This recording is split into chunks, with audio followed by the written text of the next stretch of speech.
Hace 3.900 millones de años, nuestro astro Sol, con su fuerza gravitacional, atrajo a un planeta intruso dentro de nuestro sistema planetario. Un astro de aspecto rojizo, de un tamaño tan colosal como Júpiter, que los sumerios llamaban Nibiru, el planeta de cruce. Un astro que se había formado en otro sistema solar se había infiltrado en el nuestro, invitado pues por nuestro Sol.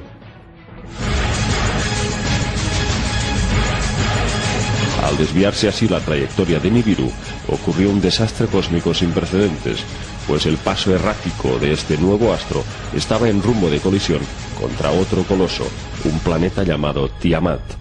Conocido como el astro acuoso, formado por océanos en su totalidad, Tiamat constaba de 11 satélites. El mayor de ellos se llamaba Kingu.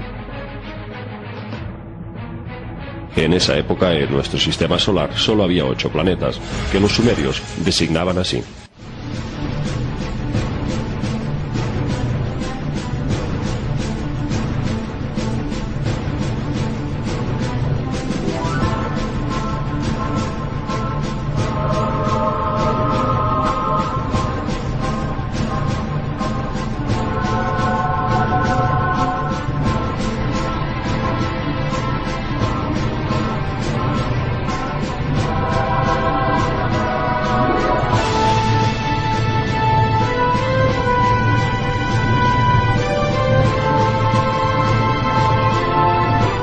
Al Sol lo llamaban Apsu.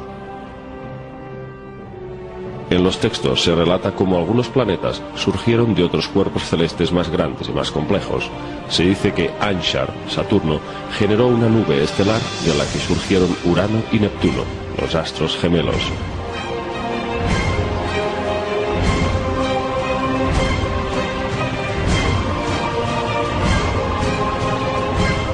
Cuando Nibiru pasó cerca de Anshar, arrancó a uno de sus satélites con su campo gravitatorio y lo arrastró hacia las afueras del sistema solar.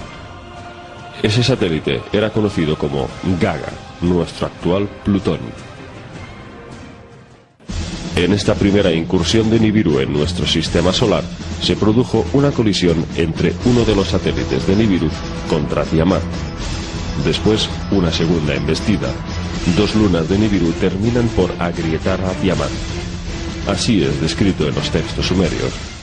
Tiamat estremeció sus raíces, un rugido poderoso emitió, lanzó un hechizo sobre Nibiru, lo envolvió con sus encantos. La suerte entre ellos estaba echada, la batalla era inevitable. Cara a cara se encontraron. Tiamat y Nibiru avanzaban uno contra otro. Se acercaban a la batalla buscando el singular combate. El viento maligno cargó contra su vientre, se abrió paso en sus entrañas aullaban, su cuerpo se dilató, la boca se le abrió. A través de la abertura Nibiru disparó una flecha brillante, un relámpago divino. La flecha le despedazó las entrañas, le hizo pedazos el vientre, le desgarró la matriz, le partió el corazón. Nibiru contempló el cuerpo sin vida. Tiamat era ahora un cadáver masacrado.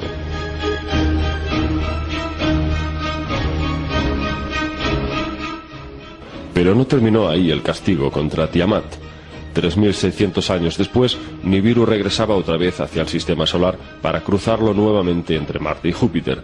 Así que, en esa segunda incursión, Nibiru embistió con su masa al ya tocado Tiamat, esta vez fraccionándolo en 2 porciones.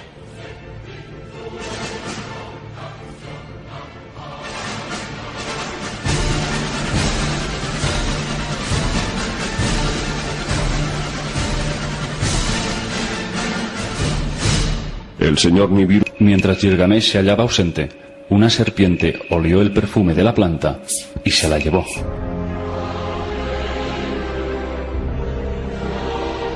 Gilgamesh se sentó y lloró. Sus lágrimas corrían por su rostro. Tomó la mano de Urshanabi y le dijo: ¿para quién mis manos han trabajado? ¿Para quién ha corrido la sangre de mi corazón? Para mí no he obtenido el beneficio, y en la serpiente el beneficio ha recaído. Y así termina el poema épico de Gilgamesh, la trágica historia del primer intento fallido para alcanzar la inmortalidad. Sin embargo, Gilgamesh se convirtió en un mito para toda la eternidad.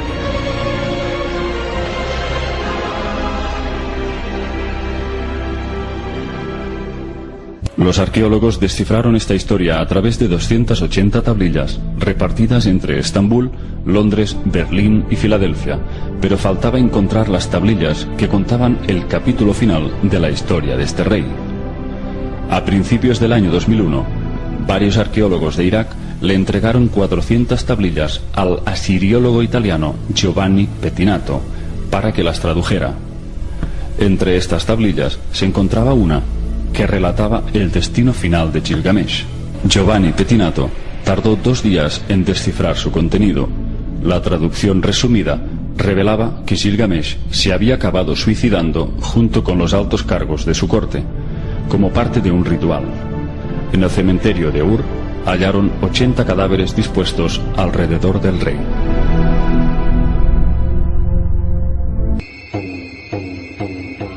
Marduk comunicó a su padre Enki su deseo por contraer matrimonio, pero cuando le dijo que su prometida era una hembra terrestre, Enki presintió que su decisión traería graves conflictos, y así sucedió. Enlil desaprobó la unión y lo consideró una aberración. Anu reunió al consejo para decidir si aquello se podía admitir, pero no hallaron ninguna ley que prohibiera dicha boda, aunque había un inconveniente: Marduk jamás podría regresar a Nibiru. Así notificó Anu el veredicto a la tierra. Marduk puede casarse, pero ya no será príncipe en Nibiru. A Marduk no le importó. A él solo le interesaba conquistar la tierra. En plena boda, acudieron en tropel todos los Ishiji, los astronautas de la misión. Ellos decían estar ahí para honrar a Marduk, que era su comandante, pero en realidad el motivo de su presencia era otro: capturar por la fuerza a cuantas hembras terrestres pudieran. Si su jefe Marduk había tomado una esposa, ellos también se creían con derecho a gozar de ese privilegio. Lo que se le permite a Marduk no se nos debería impedir a nosotros. Basta de sufrimiento y de soledad, de no haber tenido descendientes. El rapto de hembras fue masivo y realizado con brutalidad. Las metieron en sus naves y aterrizaron en el Monte de los Cedros. Mientras las retenían en un subterfugio, comunicaron sus exigencias a Enlil y el resto de líderes. Queremos casarnos con las hijas de los Adapitas. Tenéis que darle la bendición a esto, o de lo contrario, lo destruiremos todo en la tierra por el fuego. Enlil no tuvo más remedio que ceder. Los Ishiji tomaron a las terrestres por esposas y en pocos años empezaron a procrear. Marduk tuvo 2 hijos. Enlil estaba furioso por tales uniones entre hombres y dioses. Entonces, hace unos 13.000 años, se produjo el gran desastre del diluvio universal, como ya relatamos en el capítulo 4 de esta saga. Cuando las aguas retrocedieron, los Anunnaki regresaron para repoblar la tierra. Entonces descubrieron que el diluvio había destruido todas las ciudades del Edim. Las minas estaban anegadas de agua y hundidas. Sin el oro estaban perdidos. ¿Qué podían hacer ahora? Fue Ninurta quien, recorriendo con su nave otras vastas regiones del globo, hizo un gran descubrimiento. Oro puro había por todas partes, sin necesidad de refinado ni de fundición. Es un milagro. Según Sitchin, ese lugar no era otro que Tiahuanaco, en Perú. Las avalanchas de agua habían dejado al descubierto cantidades ingentes de oro que se habían desprendido de las cavidades rocosas, dejando a la vista el brillante metal a lo largo de la cordillera de los Andes.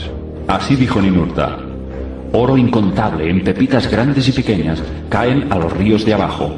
Se puede recoger oro sin tener que extraerlo.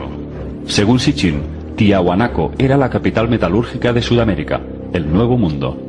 Los Anunnaki sustrajeron prácticamente todas las reservas de oro de Tiahuanaco en un periodo de unos 2000 años. En los textos sumerios, los Anunnaki se proclaman la autoría de las pirámides egipcias.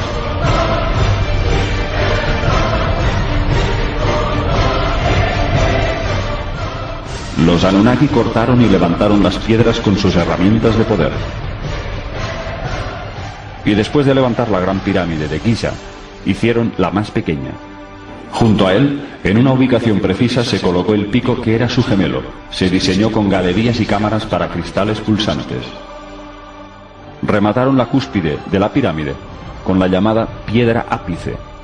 Era una aleación denominada electro, compuesta por una mezcla de oro, plata y cobre que había diseñado el dios Gibil. También las cúspides de los obeliscos egipcios iban rematados de electro. Al parecer, con esa aleación metálica en la punta de la pirámide se reflejaba la luz del sol hasta el horizonte. otorgándole una función de faro para las naves espaciales.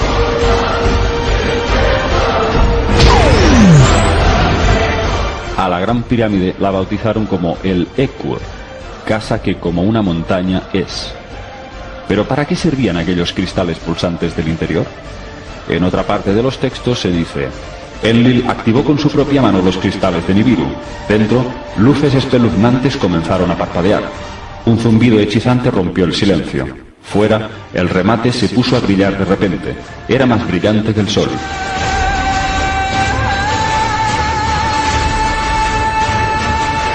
Sobre la función de la Gran Pirámide, los textos dicen: hace descender a los grandes que en los cielos circulan para descansar.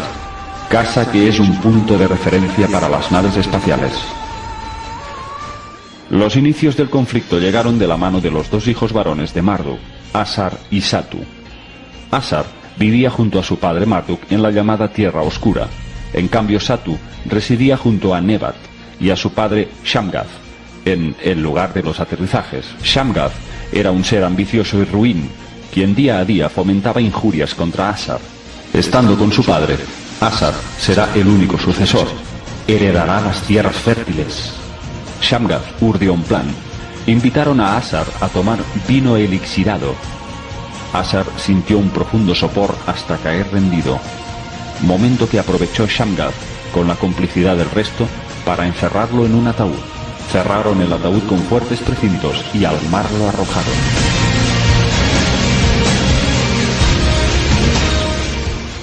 Marduk pidió la cabeza de Satu, pero Enki lo prohibió. Entonces, la esposa de Marduk realizó un extraño experimento. De su falo extrajo la simiente de vida de Asar. Con esta, concibió un heredero y un vengador de Asar nació. Cuando Satu se vanagloriaba de ser el único heredero de Egipto y reclamaba su derecho ante el consejo de los Anunnaki, irrumpió su madre diciendo que Asar tenía un hijo llamado Orón. Esta historia fue transmitida después en la versión egipcia del mito de Horus. Osiris era Asar y Horus era su parte resucitada. Lo que su madre había hecho era extraer la esencia vital, el esperma de su hijo, para engendrar un nuevo heredero. Así, Satu no podría suplantarle el poder al fallecido Asar. El primer detonante de la guerra que se avecinaba entre el clan de Enlil y Enki llegó por la rivalidad entre la diosa Ishtar y Marduk. Ishtar mantenía una romántica relación con Dumuzi, dios del pastoreo. Era el hijo pequeño de Enki. Ishtar y Dumuzi planeaban casarse y soñaban con un glorioso destino juntos. Pero Marduk era un ser envidioso y ahora sentía recelo hacia Dumuzi. Con astucia, Marduk trazó un plan para sesgar sus planes de unión con Ishtar. Para ese fin, Marduk recurrió a una de sus hermanas, Geshtinana, conocida como la diosa de las viñas de otoño. Entonces, Geshtinana utilizó sus artes de seducción para engañar a su hermano Dumuzi, y lo citó en su casa para que sucumbiera a sus encantos. Logró convencerle de que debía engendrar un hijo con ella. Solo teniendo un hijo con una hermana, heredaría la sucesión al trono. Después de hacer el amor, Dumuzi se durmió y tuvo una pesadilla. Soñó que venían a apresarle por el adulterio que había cometido. Asustado, despertó y le contó el sueño a Geshtinana. Esta, en vez de calmarle, le dijo que efectivamente estaban ya en camino y venían a por él. Dumuzi, presa de pánico, salió huyendo de su casa. Corrió y corrió hasta llegar hacia unas peligrosas cataratas. Dumuzi resbaló y cayó. La avalancha de agua destrozó entre la blanca espuma su cuerpo sin vida.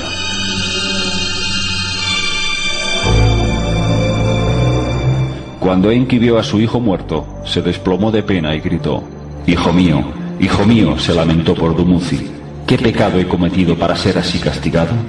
Ishtar, desolada y presa de ira, exigió pena de muerte para Marduk, como instigador directo de aquella muerte. El consejo estuvo de acuerdo y cuando dictaron sentencia, Enki suplicó clemencia para su hijo. Ya ha habido suficiente muerte. Marduk fue el instigador, pero no cometió asesinato. Pero ya era demasiado tarde. El clan de Enlil se movilizó. Ishtar se alió con Ninurta y con sus naves y armamento fueron a por él.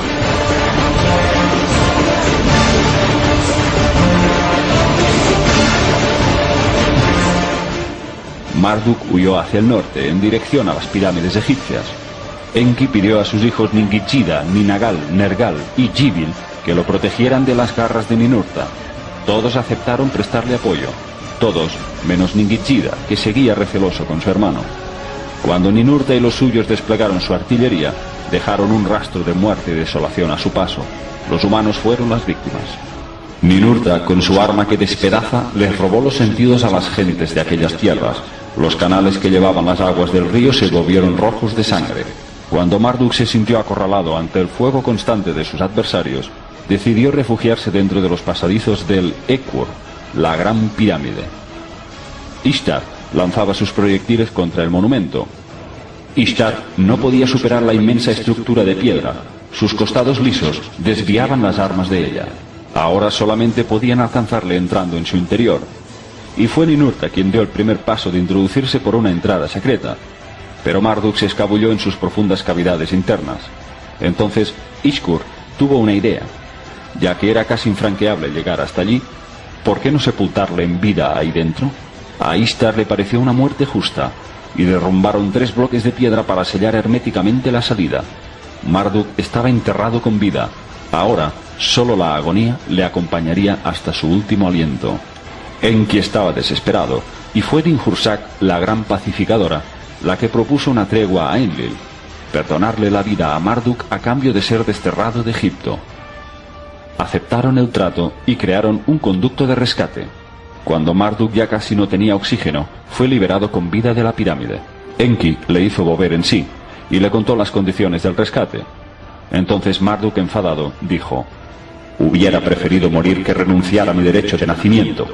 Como colofón, Ninurta extrajo los 27 pares de cristales de Nibiru que albergaba la pirámide y los destruyó. Luego ascendió con su pájaro negro y lanzó un rayo contra la piedra ápice y la hizo añicos, ya que ese había sido el símbolo de su enemigo. Marduk tuvo que rendirse al pacto y partió hacia la tierra sin retorno, junto con su mujer Sarpanit y su hijo Nabu. Tras la partida de Marduk, Enlil convocó a los líderes para repartir nuevos dominios. A Ninurta se le concedieron todos los derechos de gobernabilidad aplicables hasta entonces a su padre. Ishkur heredó el lugar de aterrizaje, en Baalbek. Nannar-Sin heredó Sumeria y la península del Sinaí, siendo su hijo Shamash el comandante de Tilmun. Y Enki cedió las tierras de Egipto a Ningitzida. Entonces los dioses hicieron un balance de hasta qué punto su simiente pura se estaba viendo diluida después de haber mezclado su sangre con los terrestres. Había que encontrar formas para controlar a las masas humanas que tan rápidamente se propagaban. Había que detener aquel ritmo o los terrestres gobernarían la tierra. Los grandes Anunnaki consideraron cómo establecer asentamientos para ellos mismos y para los terrestres, cómo mantener su nobleza sobre la humanidad, cómo hacer que los muchos obedecieran y sirvieran a los pocos. Anu viajó hasta la Tierra para ser informado sobre los detalles del diluvio universal y trazar nuevos planes de conquista. Anu fue informado del diluvio y de cómo lograron sobrevivir los terrestres a bordo de aquella embarcación. Enki le dijo que la supervivencia de los terrestres se debía a la llegada de aquel emisario suyo llamado Galzu, ya que éste le había facilitado a Enki las medidas del arca y todo lo demás.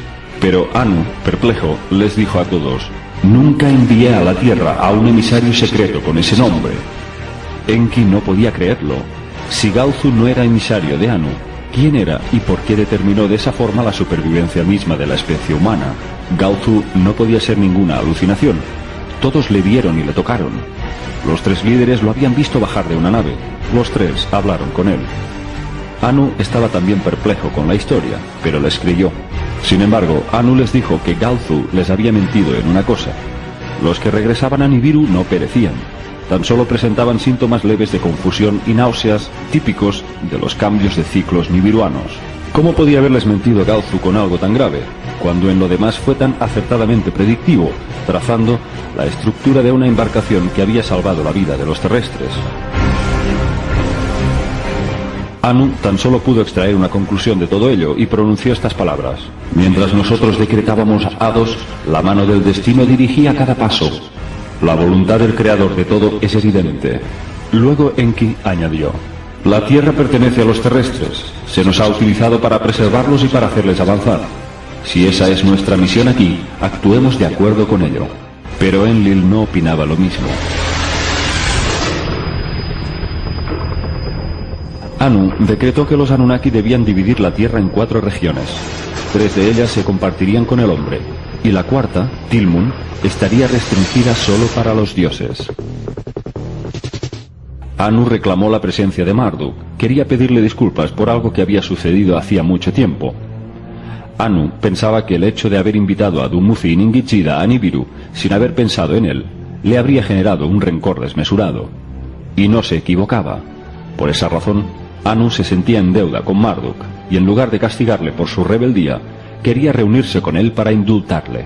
Cuando volvieron a reencontrarse, Marduk comunicó a Anu la muerte de su esposa Sarpanit. Anu lo abrazó y conmovido le dijo: «Suficiente has sido castigado», y luego le bendijo para perdonarle de todas las penas por las que estaba acusado tras su conflicto armado.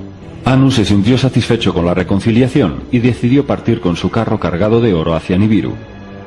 Pero como siempre ocurría, cuando Anu partía, los conflictos volvían a escena. Marduk supo luego que Anu había decretado dividir la Tierra en 4 regiones y que Ishtar heredaría uno de esos dominios. ¿Cómo era eso posible si ella poseía uno de los rangos numéricos más bajos, el 15? Probablemente fuera debido a que Ishtar era la bisnieta favorita de Anu, y cualquier caprichosidad que reclamara se le concedía sin problemas. Zecharia Sitchin postulaba que quizás Ishtar le concedía favores sexuales al rey Anu.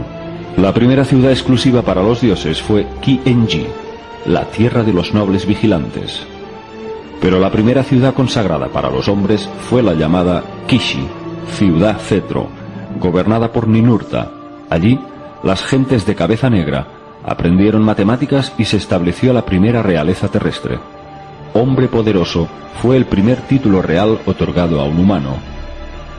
Para convertir Kishi en el centro de la humanidad civilizada, Ninurta acudió a Enki para obtener tablas Me, en donde se albergaban fórmulas divinas concernientes a la realeza. Enki le cedió 50 tablas Me para convertir Kishi en una gran ciudad real. En Kishi llegaron a gobernar 23 reyes, y la ciudad tuvo una vigencia de esplendor de más de 400 años.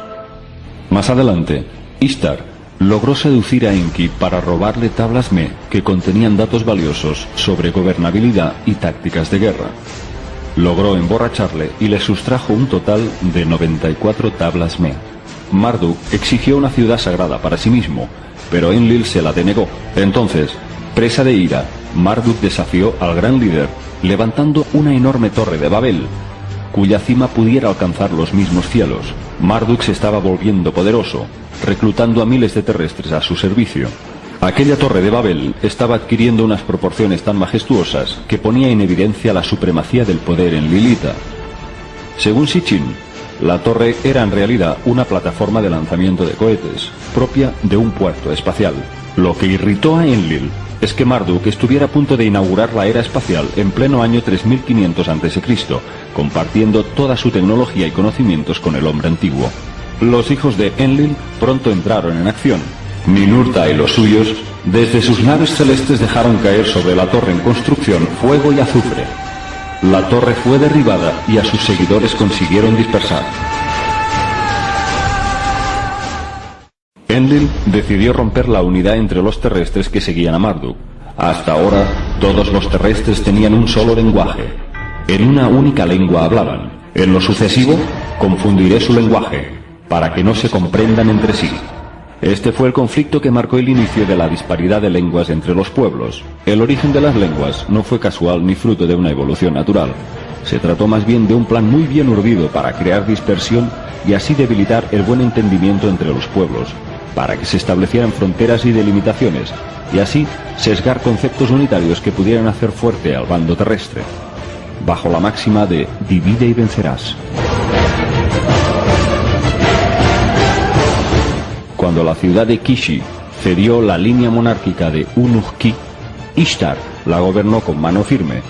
Un himno de celebración decía así: Dama de los Mes, reina, brillante resplandeciente, por el amor de Anu consagrada, portadora de grandes adoraciones, dama de los grandes Mes, de ellos es la guardiana. Ishtar estaba pletórica como señora del Unu-Ki, pero su poder solo empezaba a extenderse. En cuanto se hubiese establecido la segunda región, llegaría su momento álgido, y la tercera región sería totalmente suya. un hecho que sacaba de quicio a Marduk.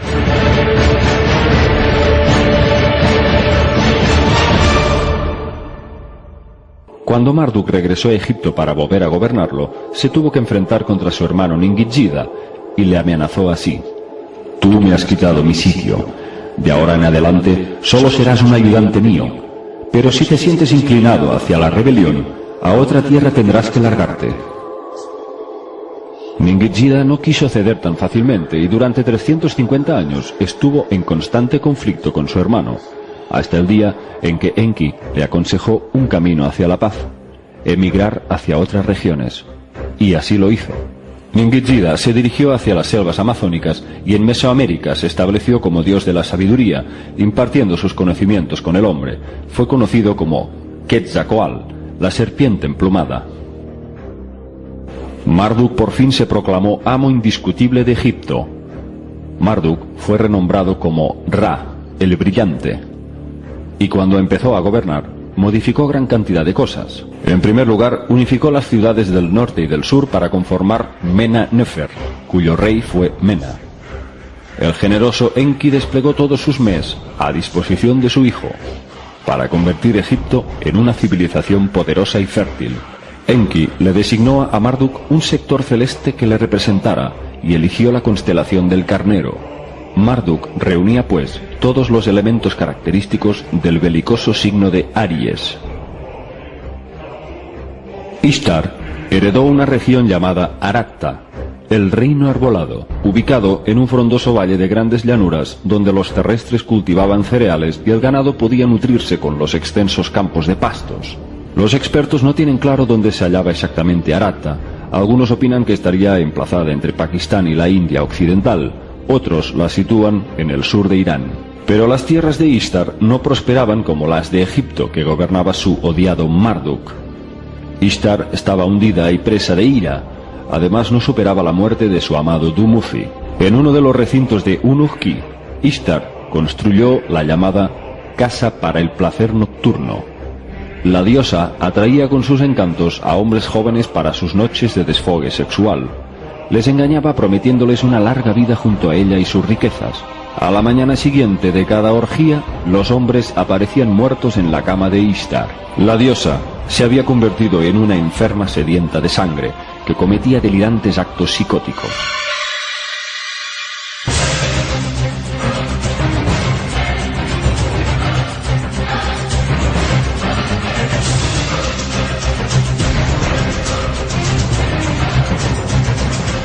Mientras, en Egipto, Marduk se autoproclamaba el mayor de los dioses, aquel que no tiene igual, el gran solitario y único. Así se situaba a sí mismo Marduk como Ra, por encima de todos los demás dioses. Aquellas alabanzas en las que desafiaba al resto de dioses llegaron a oídos de los líderes, que las acogieron con alarma e indignación. Enki se asustó por la provocación que sus palabras causaba en los grandes Anunnaki. Aquel egocéntrico gesto podría conllevar represalias graves y hacer enfurecer a Enlil y a los suyos. Las tierras de Ledin estaban bien delimitadas en gobernabilidad con respecto a Egipto. Enki fue a ver a Marduk y le dijo: «¿Qué es lo que pasa? Inauditas son tus pretensiones». Marduk le respondió con aplomo que los cielos anunciaban su victoria absoluta por encima de todos, una supremacía dada por una señal celeste incuestionable.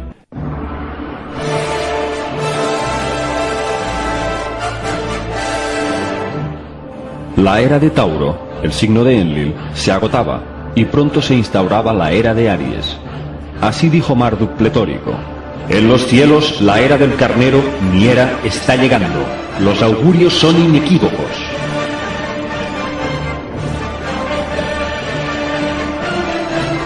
¿Se hallaba Marduk en lo cierto?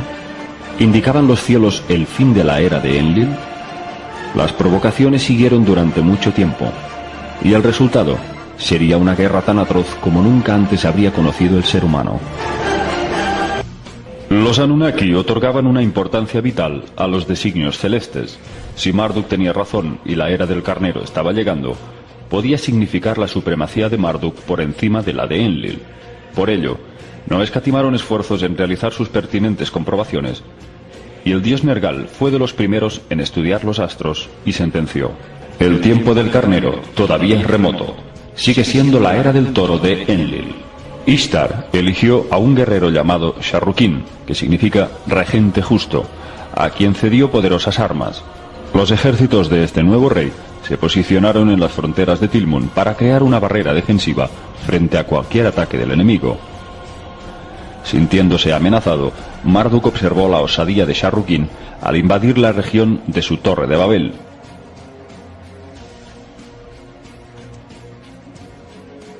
Sharrukin le robó tesoros y el llamado objeto brillante celestial para trasladarlo hasta Agadé. Marduk se sintió ultrajado y decidió desafiar a los enlilitas en una lucha sin cuartel. Entró en mitad del Edín, profanando el suelo sagrado de Enlil y los suyos. Cuando Ishtar supo de la presencia de Marduk en la primera región, desplegó sus naves y armamento para aniquilar un buen número de ejércitos de Marduk. Fue una matanza despiadada.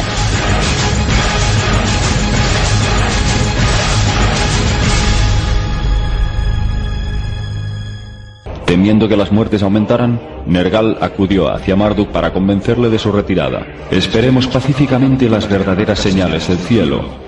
Marduk le hizo caso y se retiró hacia otras regiones para sondear los cielos en busca de la gloriosa entrada del carnero. Enlil tuvo en ese periodo un sueño-visión que le causó gran conmoción.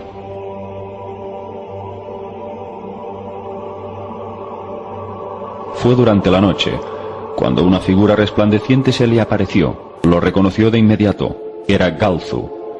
Con su expresión rutilante y sus cabellos blancos, había venido a verle para advertirle de algo. En sus manos sujetaba una tabla de lapislázuli, en donde estaba grabado un mapa con las 12 constelaciones zodiacales.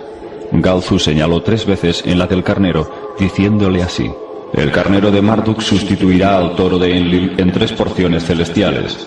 El que asimismo se ha declarado Dios Supremo se apoderará de la supremacía de la tierra.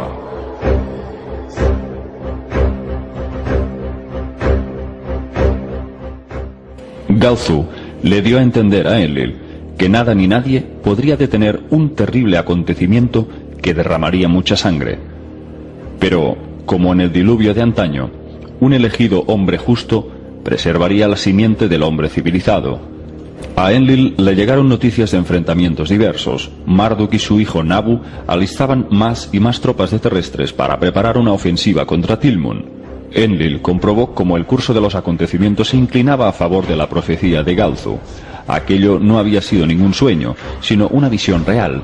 Aquel ser parecía no equivocarse nunca. ¿Era tal vez un mensajero divino del creador de todo? En aquellos días, Enlil se fijó en su sacerdote oracular, Tirju, y sus hijos. Creyó ver en ellos las cualidades en su linaje de las que Galzu le habló. En la ciudad de Urim, el rey Ur-Nammu tuvo una aparatosa caída de un carro y murió. Su hijo Shulgi, un despiadado guerrero sediento de sangre y conquista, le sustituyó como rey. Y no contento por su dominio de Urim, centró su ambición en Nippur, el centro de control de la misión. Después de proclamarse sumo sacerdote de Nippur, dirigió sus tropas hacia Tilmun y lo conquistó.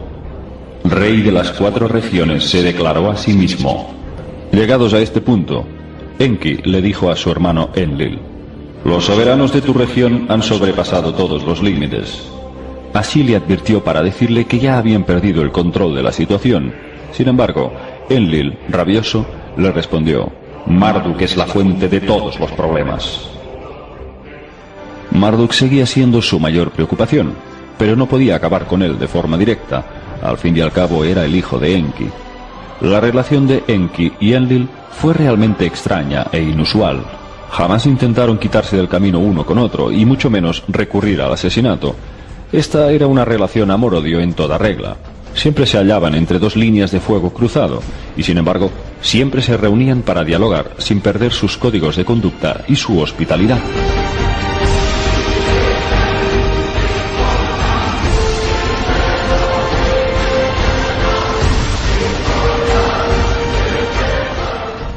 Enlil decidió hacer caso de Galzu.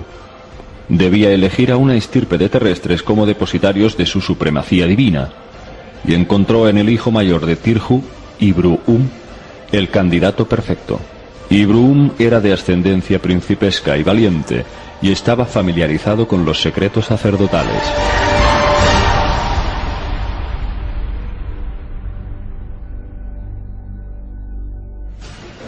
Entonces Marduk llegó a la ciudad de Harán y permaneció en ella durante 24 años, buscando augurios de su supremacía en los cielos y en la tierra. Desde Harán, Marduk hizo un llamamiento a todos los dioses. Yo soy el divino Marduk, un gran dios. En mis dominios soy conocido como Ra. Por mis pecados fui al exilio. Oh grandes dioses que determináis los hados, dejad que me encamine a mi ciudad, que establezca mi templo en Esagil, una morada imperecedera, que instale un rey en Babilin, que se reúnan en mi casa todos los dioses Anunnaki. Aceptad mi alianza. Enlil y los suyos se reunieron en una asamblea para tomar una decisión. Enki propuso una rendición a favor de su hijo Marduk, aduciendo la ya cercana era del carnero como algo inevitable. Pero Enlil, oponiéndose totalmente a la supremacía de su enemigo, propuso una idea terriblemente peligrosa y de graves consecuencias. Si se aproxima el tiempo del carnero, privaremos a Marduk del enlace cielo-tierra.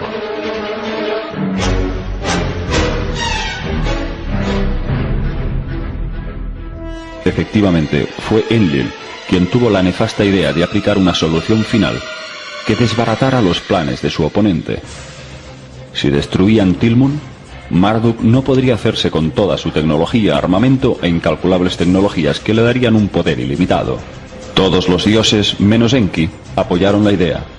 Y fue Ninurta quien propuso utilizar las armas de terror, lo que sin duda implicaba bombas de gran calibre destructivo. Enlil y el resto eligieron a Ninurta y a Nergal para lanzarlas. Enki estaba profundamente decepcionado. Su propio hijo Nergal se aliaba contra su propio hermano Marduk. Lo que estaba destinado a ser fracasará por vuestra decisión de deshacer, dijo Enki enfadado antes de retirarse. Enki pensó que no lograrían llevar a cabo sus planes, puesto que solo él sabía dónde había escondido las armas que albergaba la nave de Alalu cuando llegó a la Tierra. Yacían escondidas en una cueva, y solo el piloto Abgal sabía dónde estaban. Pero para desgracia de Enki, supo luego que Abgal había revelado su ubicación a Enlil. Ahora ya solo le quedaba una esperanza a Enki: que después de tan larga estancia el terror de las armas se haya evaporado. Pensaba que quizás, después de tantos miles de años, la energía destructiva nuclear de las bombas hubiese perdido su efectividad. Pero Enki se enteró de que Enlil sabía cómo volver a despertar a las armas de su profundo sueño. Una vez localizada la montaña bajo la cual se alojaban las armas, Enlil reveló a su hijo Ninurta la visión sueño de Galzu y le advirtió que antes de hacerlas explosionar, se debían asegurar de no causar daños en las ciudades. Su intención era destruir Tilmun, pero sin que se cobraran vidas humanas. Enlil advirtió así a Ninurta: Nergal es irreflexivo. Asegúrate de que las ciudades son perdonadas. Hay que advertir a Ibrum. Ninurta subió a su nave y partió velozmente hacia las montañas, pero Nergal se le avanzó y fue el primero en apoderarse de las armas. Ninurta se encontró con Nergal, quien ya había activado las armas para ser operativas. Eran un total de 7 bombas, y a cada una la había bautizado con un nombre que designara una característica distintiva. A la primera la llamó la que no tiene rival, a la segunda la llama ardorosa, a la tercera la que desmorona con terror, a la cuarta fundidora de montañas, a la quinta viento que busca los confines del mundo, a la sexta la que arriba y abajo nadie perdona, y a la séptima vaporizadora de lo viviente. Cuando se obtuvo la autorización de Anu para causar tal destrucción, Ninurta se asustó al ver que Nergal parecía dispuesto a ejecutar más daños de lo previsto, y para apaciguarle le dijo: Valiente Nergal, ¿destruirás al justo con el injusto? ¿Destruirás a los que han pecado contra ti junto con aquellos que no han pecado contra ti? Pero Nergal hizo oídos sordos. Nergal se reunió con su hermano y rival Marduk para exigirle su retirada de Babilonia, pero Marduk se negó. Entonces Nergal le amenazó con hacer volar Tilmun con las armas. Enki intervino, intentando apaciguar a Nergal, le dijo: Ahora que el príncipe Marduk se ha elevado, ahora que el pueblo por segunda vez ha elevado su imagen, ¿por qué Nergal sigue oponiéndose? A lo que respondió: Las tierras destruiré, las convertiré en un montón de polvo. Arrasaré las ciudades, las convertiré en desolación. Aplanaré las montañas, haré desaparecer a los animales, agitaré los mares, lo que se mueve en ellos diezmaré, haré que se desvanezca la gente, sus almas se convertirán en vapor, nadie será perdonado.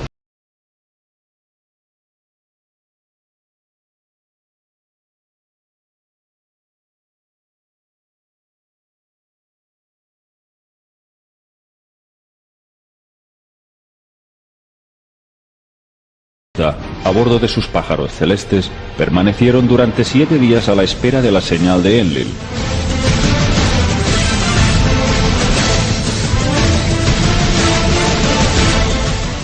Cuando Marduk llegó a Babilonia, Enlil decidió que era el momento y dio la señal.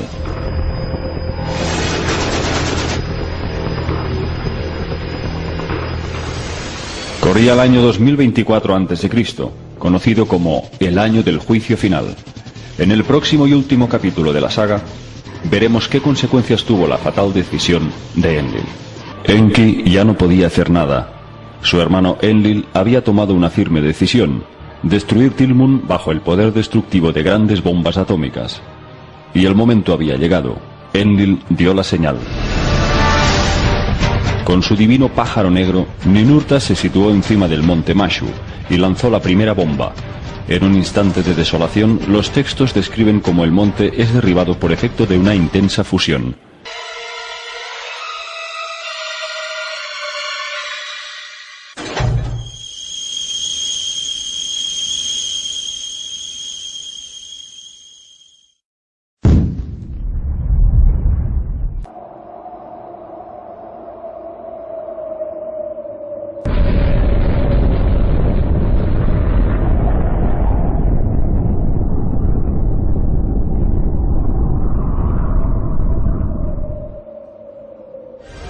Luego, una segunda bomba es lanzada sobre Tilmun.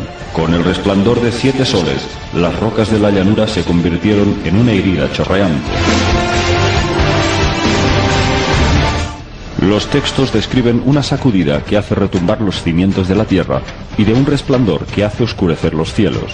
Cuando Ninurta le dio la señal, Nergal lanzó 5 bombas sobre el valle del Jordán, en donde se hallaban las 5 ciudades que cita la Biblia: Sodoma, Gomorra, Adama, Seboyim y Belá. Pero ¿por qué arrasaron estas ciudades si el objetivo era Tilmun? En realidad, en dichas ciudades se gestaba una amenaza potencial, debido a que Nabu, hijo de Marduk, conseguía engrosar filas de terrestres para servirles contra los enlilitas. Si borraban del mapa esas ciudades, el problema estaba resuelto, ya que el objetivo también era asesinar a Nabu.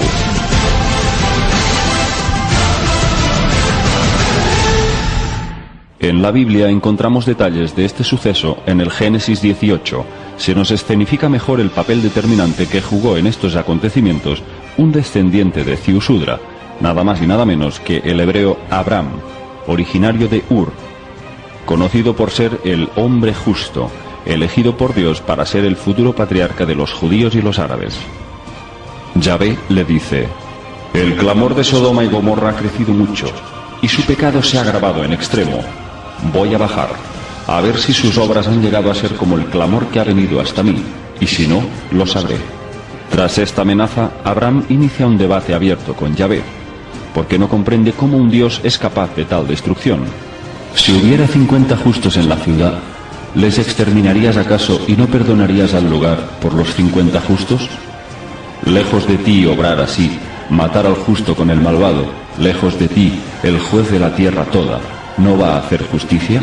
Abraham le suplica a Yahvé que si es capaz de hallar a 50 justos, detenga el castigo. Poco a poco, Abraham entra en un juego de regateo y finalmente Yahvé acepta que por 10 justos no destruirá Sodoma. Lógicamente es un engaño para seguirle la corriente. Entonces los emisarios de Yahvé penetran en la ciudad y localizan a Lot, sobrino de Abraham, para sacarle de la ciudad. Lot los reconoce inmediatamente como emisarios de Dios y les invita a pasar la noche en su casa. Pero la llegada de aquellos extraños seres congrega a una gran multitud frente a la casa de Lot. Los habitantes quieren conocer a los ángeles y aporrean con fuerza la puerta de entrada. Los emisarios le preguntan a Lot: ¿tienes aquí un yerno, hijo o hija? Todo cuanto tengas en esta ciudad, sácalo de aquí, pues vamos a destruir esta ciudad. Lot pidió llevarse a su mujer y sus 2 hijas. Entonces los emisarios tomaron a los 4 elegidos y abandonaron la ciudad izados hacia los cielos.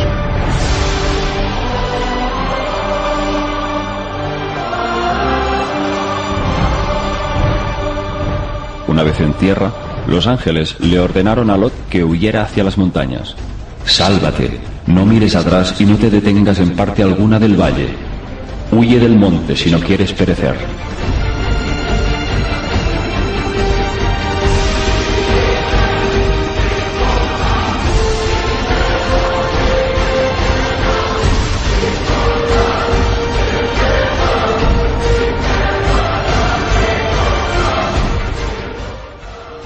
Y en el momento del holocausto se produce la conocida muerte de la esposa de Lot, que al girarse hacia la ciudad para ver el fuego abrasador se convierte en una estatua de sal. La traducción literal de la palabra hebrea Netzif Melah ha sido bloque de sal, pero ¿tiene algún tipo de lógica que una persona se convierta en sal? Sitchin cree que el narrador bíblico, al traducir los textos del sumerio original al hebreo, confundió el término Nimur, que significa vapor, por bloque de sal, debido a que el mar muerto en hebreo significaba el mar de la sal. Sitchin consideró pues que la esposa de Lot no se convirtió en sal, sino en un bloque de vapor. Después de detonar todas las bombas, los Anunnaki se vieron sorprendidos por un suceso que no esperaban. Imprevisiblemente y contra todo pronóstico, al derribarse las montañas que formaban la contención de las aguas marinas, se produjo una inundación que cubrió todo el valle. Cuando las aguas tomaron contacto con todos los materiales derretidos por el magma radiactivo, se produjeron vapores que se concentraron en la atmósfera, formando una gigantesca nube marrón oscura, que despedía lluvia ácida y vientos malignos. Aquella era la primera gran maldición de los dioses. Los Anunnaki se vieron sorprendidos por la dirección del viento. Sin poder evitar la desgracia, los vientos soplaron desde la zona contaminada del oeste hacia el este, donde se hallaba Sumeria.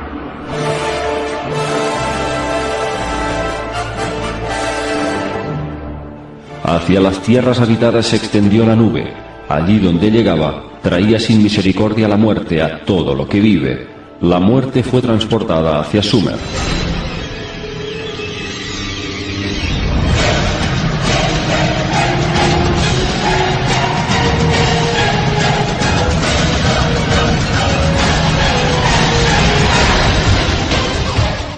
Los Anunnaki iniciaron un plan de evacuación. Los dioses huyeron de sus ciudades, como pájaros asustados escaparon de sus nidos.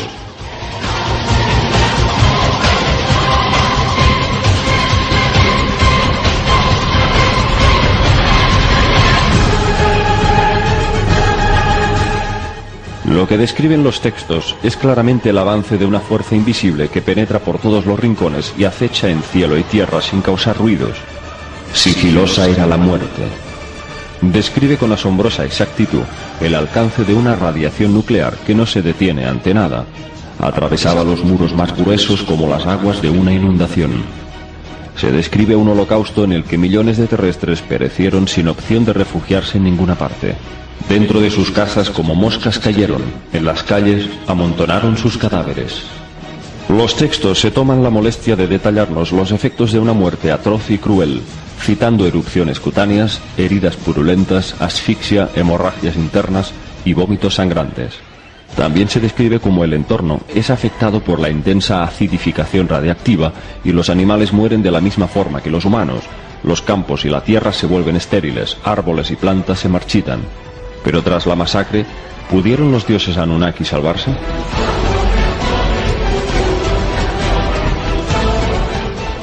La respuesta es que sí. Pero el dios Nannar-Sin fue alcanzado por la radiación y quedó postrado durante meses inmovilizado. Tiempo después, logró recuperarse. En cuanto a Marduk, logró salvarse. Los vientos le fueron favorables y no llegaron a alcanzar Babilonia. Cuando todo terminó, Enki se reunió con Enlil para reflexionar sobre lo ocurrido. Fue una profunda conversación para despedirse. Enki había decidido marcharse hacia otras regiones y sus destinos estaban a punto de separarse.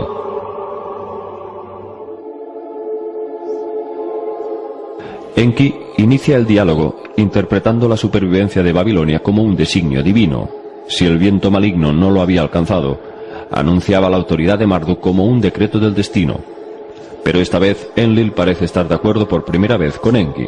Debe haber sido la voluntad del creador de todo.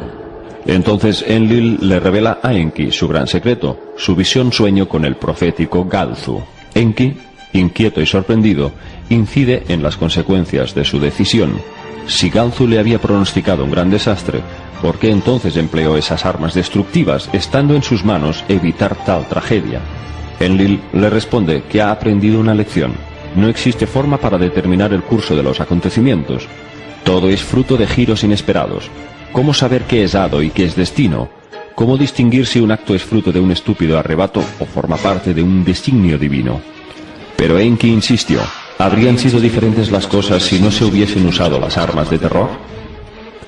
Enlil respondió: ¿y si no hubiésemos escuchado las palabras de Galzu para que no volviésemos a Nibiru?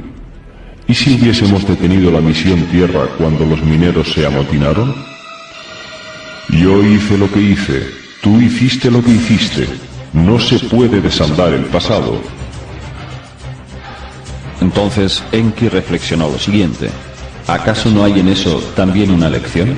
¿Acaso lo que ha ocurrido en la Tierra no es un reflejo de lo que tuvo lugar en Nibiru? ¿Acaso no está escrito en el pasado el esbozo del futuro? ¿Repetirá la humanidad creada a nuestra imagen nuestros logros y fracasos?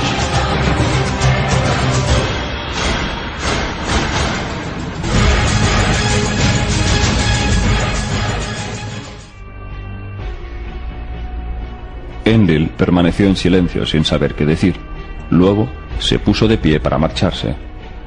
Enki le tendió el brazo y con calidez se despidió así: estrechemos los brazos como hermanos, como camaradas que juntos se enfrentaron a muchos desafíos en un planeta extraño. Enlil, emocionado, agarrando el brazo de su hermano, se fundió con él en un abrazo.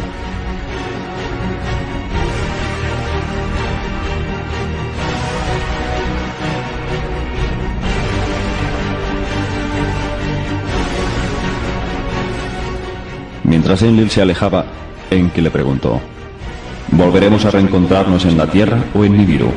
Enlil se giró hacia él y le dijo: ¿estaría en lo cierto Galzu de que moriríamos si volvíamos a Nibiru? Y con esta última pregunta, Enlil se retiró dejando solo a su hermano.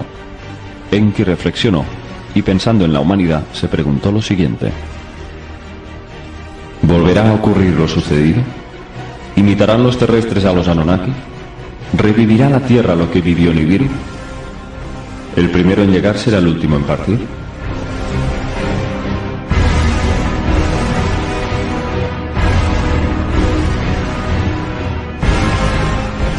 Según Zecharia Sitchin, Enki quiso dejar una constancia escrita sobre la historia planetaria, y al parecer escogió a un escriba llamado Endupsar, hijo de la ciudad de Eridu, a quien subió a su nave y durante 40 días y 40 noches estuvo escribiendo el relato que Enki le dictaba, y lo hizo sobre unas tablillas de lapislázuli. La última pregunta que debemos formularnos es: ¿dónde están los Anunnaki actualmente?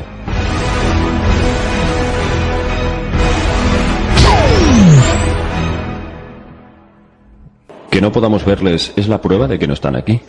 ¿O acaso, en un momento dado de la historia, lograron acceder a un plano dimensional más allá de la tercera dimensión? Si fuera así, estarían sujetos a un denso espectro de luz y su conciencia se movería hacia la obtención de vibraciones alteradas de discordia, dolor, ansiedad y terror, de modo que absorberían las ondas energéticas del dolor y la penuria que el ser humano generaría como un sustrato vital para sobrevivir. Estarían operando desde otra dimensión, influyendo en nuestra realidad a nivel psíquico, utilizando a ciertos líderes mundiales para sumir a la humanidad en un caos constante. La historia humana, escrita en sangre con sus guerras y miserias, es un ejemplo vivo de que alguien parece estar muy interesado en que el dolor no cese nunca. ¿Existe alguien más que, desde las sombras, opera en los resortes de nuestros instintos más autodestructivos? ¿Somos una granja humana de la que se alimentan otras entidades? ¿Volveremos a repetir los mismos errores que cometieron nuestros dioses creadores? ¿O existe alguna posibilidad de recibir ayuda del bando luminoso? No es descartable que en el futuro nos aguarde una verdadera batalla entre el bien y el mal. El legado de Enlil quizás siga en activo a través de logias y hermandades secretas que trabajan en rituales de aperturas dimensionales para favorecer la entrada en nuestro mundo de energías o entes sedientos de conquista y dominación. Sigue vigente en nuestra civilización el legado del conocimiento espiritual que Enki virtió en ciertas etnias y tribus diseminadas en la India, Centroamérica, Mesoamérica, Australia, y cuyos líderes chamánicos se proclaman como guardianes de la Tierra para guiarla hacia la libertad del ser cósmico. Quizás la única forma de liberar a la humanidad de esta esclavitud consista en una guerra espiritual, desde nuestros corazones, buscando respuestas en la introspección. Al fin y al cabo, uno de los propósitos de los poderes fácticos consiste en desviarnos del camino que conduce hacia nuestro ser interno. Han conseguido romper el sagrado y ancestral vínculo que nos unía con la Madre Tierra.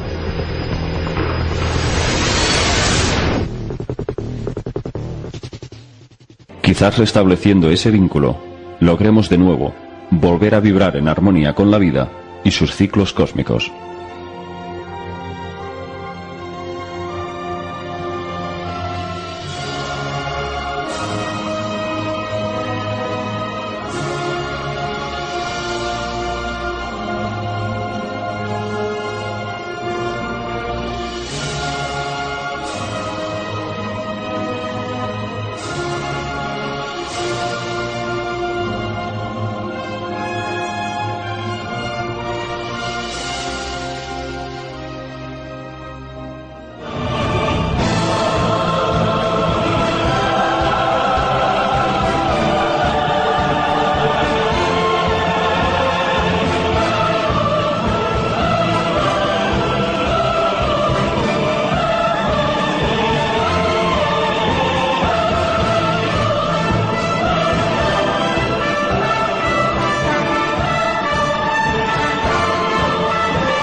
En la antigua Persia representaban a su dios Ahura Mazda como un ser barbado que surcaba los cielos desde el interior de un disco alado.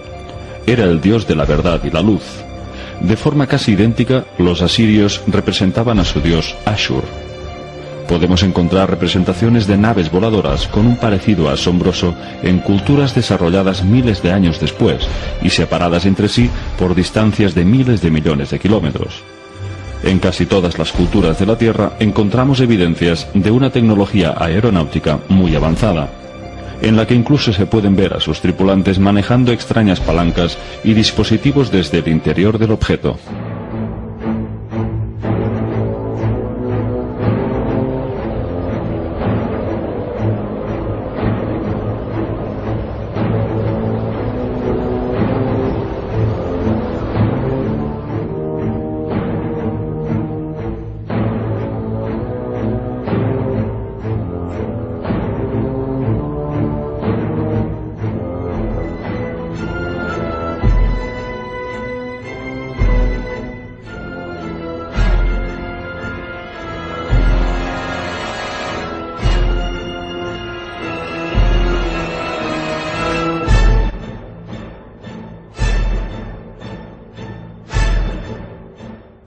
Uno de los lugares del mundo con mayores evidencias de esta tecnología aeronáutica es en la India.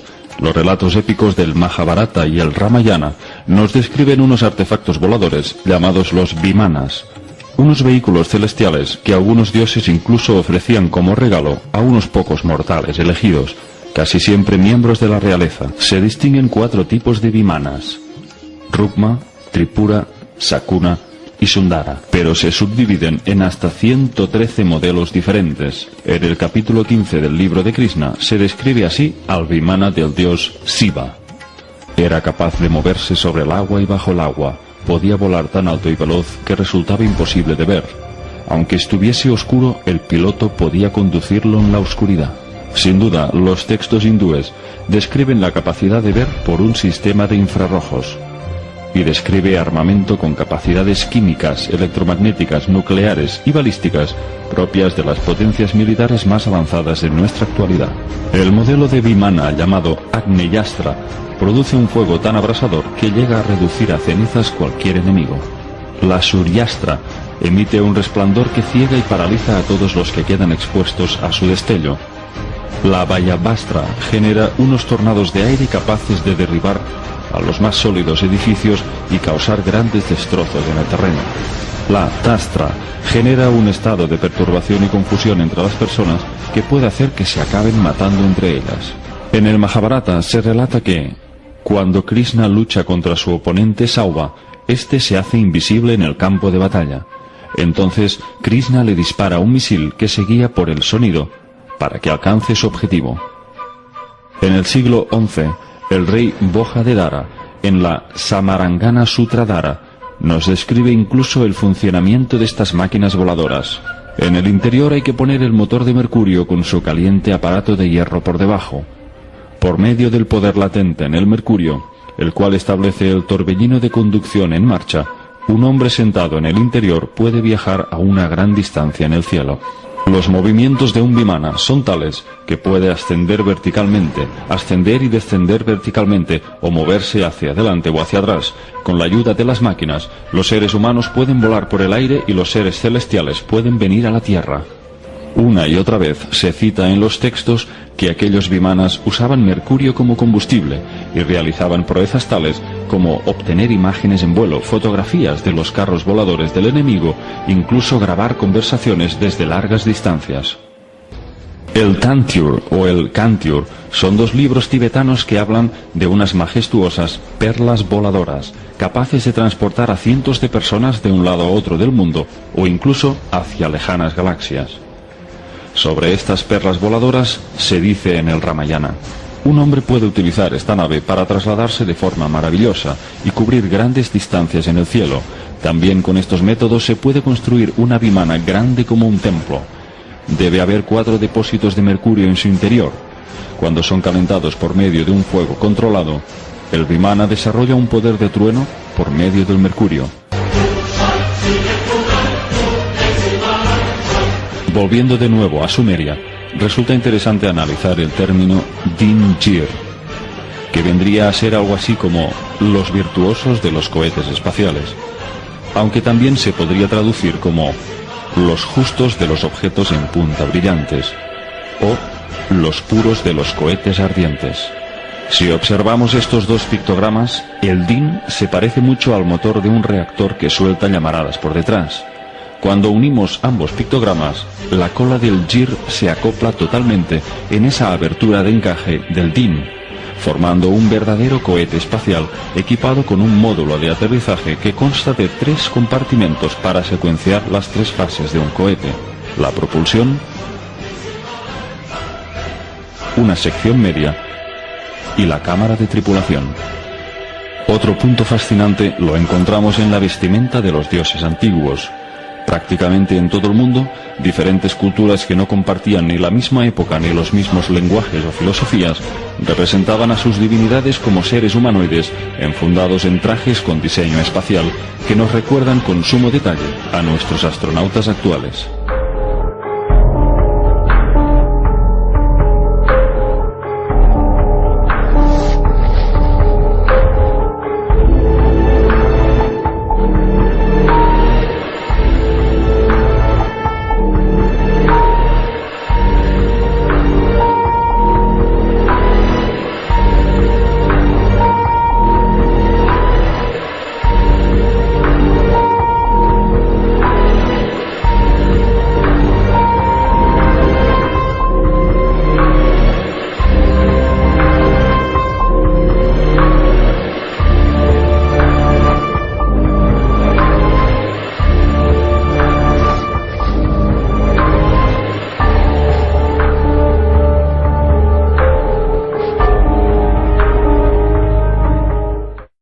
Profundo de la Amazonia brasileña, a orillas del río Fresco, viven los Kayapo.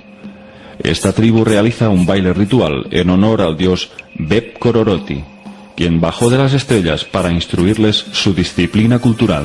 Según cuentan los Kayapo, hace unos 400 años una luz descendió de la cima de un volcán y aterrizó en sus tierras. De la luz salió un humanoide muy alto y enfundado en un traje al que llaman Bo. Los guerreros de la tribu tomaron por un intruso al ente y quisieron luchar contra él, pero cuando tocaban su traje se convertían en polvo. El Bep Kororoti les pidió que no se acercaran ni tocaran su Bo, o quedarían desintegrados, y para demostrarles su poder, sacó un objeto en forma de pistola y disparó un rayo contra unas rocas que quedaron pulverizadas al instante. En poco tiempo, el Bep Kororoti intimó con la tribu y decidió quedarse con ellos para compartir sus conocimientos. Este ser convivió con la tribu durante 5 años. Les enseñó a hablar un nuevo idioma, a labrar la tierra, leyes, educación e incluso les enseñó a vivir en armonía entre hombres y mujeres sin desigualdad de sexos. Les reveló que mientras el hombre era un ser que contaba con la fuerza y el impulso, la mujer estaba dotada para gobernar, ya que tenía el don de preservar el conocimiento con constancia y paciencia. De modo que, desde ese instante, el pueblo de los Kayapo está gobernado por las mujeres. Un día, el Beb Kororoti anunció su partida, prometiendo regresar algún día. Desde entonces, los Kayapo esperan su regreso, y lo hacen celebrando una gran fiesta, en la que se visten con el mismo traje de aquel lejano astronauta. Ellos lo confeccionan con tiras de hojas de palma. Su parecido con el traje de un moderno astronauta es inquietante. Incluso, si nos fijamos en el baile, parecen imitar los movimientos de nuestros astronautas sobre la superficie lunar. Aquí podemos observar la indumentaria de la diosa sumeria Ishtar, la diosa del amor y de la guerra, que según cuentan los textos sumerios, tenía el don de desplazarse volando de un punto a otro de la tierra a una velocidad fulgurante. Los sumerios la veían alzarse en los cielos y en poco rato aparecía en una región lejana. Para ellos era una diosa y por lo tanto sus proezas eran contempladas como un hecho sobrenatural. Sin embargo, a ojos de la ciencia actual, hoy en día podemos comprender cómo lo hacía.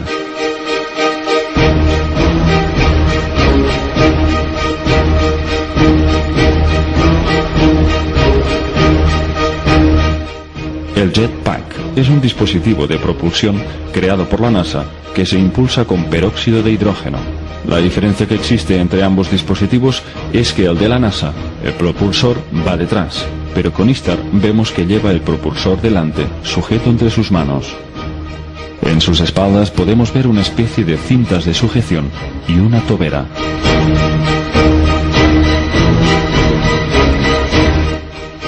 Aquí vemos al dios Shamash, que viste de forma muy parecida a un águila. A su lado vemos otro modelo del jetpack.